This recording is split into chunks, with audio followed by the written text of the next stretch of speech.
Okay, so this part now is going through the graphic novels that I've picked up this month, and it's quite a pile because there's been a few sales where I've got some really good bargains, like seriously good, about £3, £4 for a graphic novel, and I found some real good bargains on eBay as well. So the first one, which was a good bargain, was £4 or £5, and this is part of the DC Comics graphic novel collection from Eaglemoss, and what it is, it's a UK company that does like the pivotal comic stories from DC, but they present them in a lovely hardback format. Unfortunately, the company now has since stopped doing these. So I got this one, which you can't buy in America, and it's if you do, you pay silly money. It's the Legion of Superheroes Great Darkness Saga. So as you can see, really nice hardcover edition, good quality paper, and it's the full Great Darkness Saga, featuring artwork by Keith Giffen and story by Paul Levitz.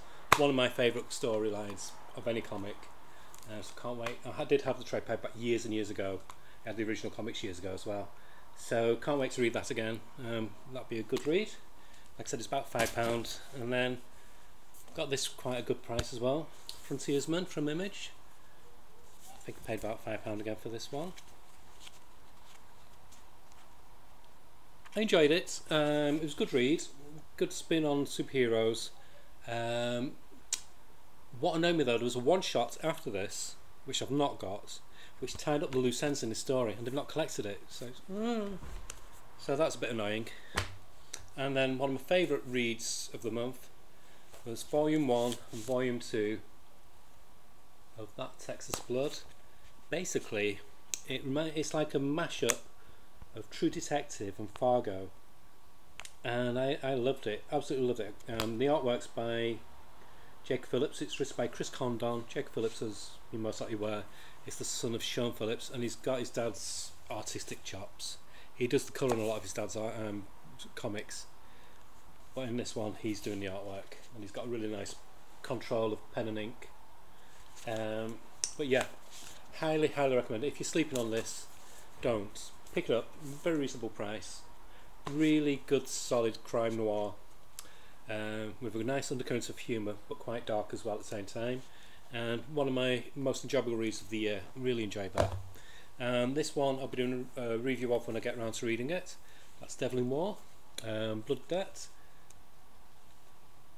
and the artwork is just sublime, and it's one of the most outlandish comics you can read. It pushes the envelope. An American company wouldn't do this, not from a mainstream American comic company. I mean, 2000 AD is very mainstream, but oh boy, do they push the envelope with this. It is just superb. It's everything you want in a horror comic. I mean, basically, Devil in War is a Vatican exorcist, freelance paranormal investigator, vampire, and altogether dashing rogue. Camp as anything, but good camp. Really good. Very good. One of my favourite comic characters. And again from 2000 AD, again in the sale, I got Hershey Disease. Artwork is absolutely gorgeous. These were both had 25% off, and then there was another 2000 AD sale after that, and these were £3.50 each. And I finished off my Strontium Dog collection, so I got Repo Men. Again, Carlos Esquera on the artwork. May you rest in peace. This cover just blows me away. This is the life and death of Johnny Arthur, Dogs of War. And again, wonderful artwork. As I said before, Strontium Dog's my favourite 2000 AD character. And again, this is the first part of the story actually. Life and Death of Johnny Arthur is called The Project.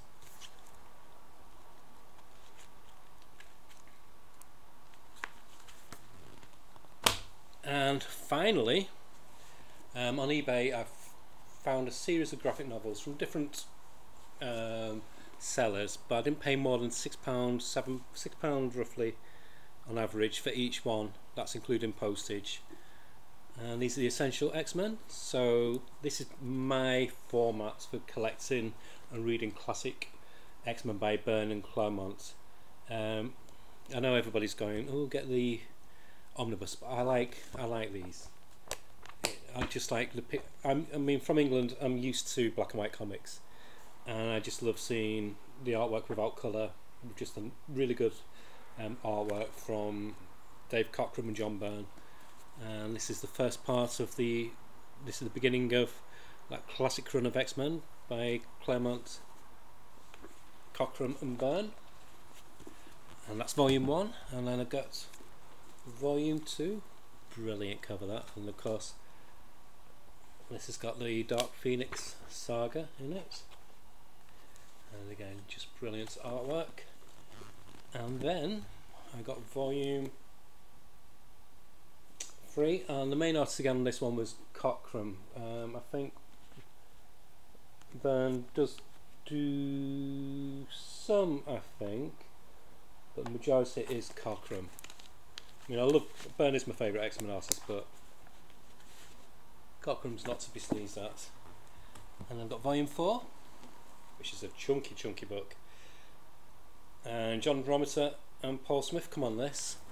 And like I said, I love John Byrne. I think Paul Smith is my second favourite X-Men artist after John Byrne. And John Romita Jr. as well did some great stuff. So, and it also includes the God Loves Mankell's graphic novel. The only problem is it'd have been good if they could have done it without the colour wash, so it wouldn't be as muddy, you know, just black and white. But there we go. So yeah, can't wait to dive into that, rekindle some old memories, because I had these comics originally in comic form.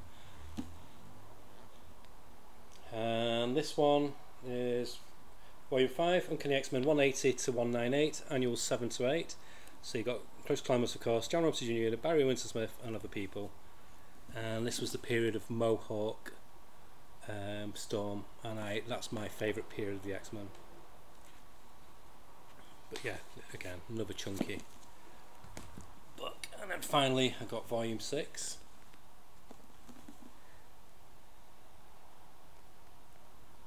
And Romita Jr., Alan Davis, Arthur Adams, etc. on here. So loads of good stuff there. There is a 7 and 8, so I might get those eventually, but these are my period of X-Men. These are my favourite X-Men stories, so I'll be happy if I just keep those.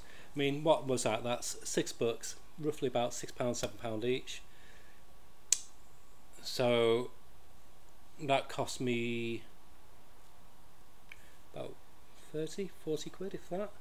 And when you think about it, that's about 3 omnibuses worth of material, if not more, which would have cost me 200, 300 quid if I could get them. So it's floppy, it's black and white, but I've got the story.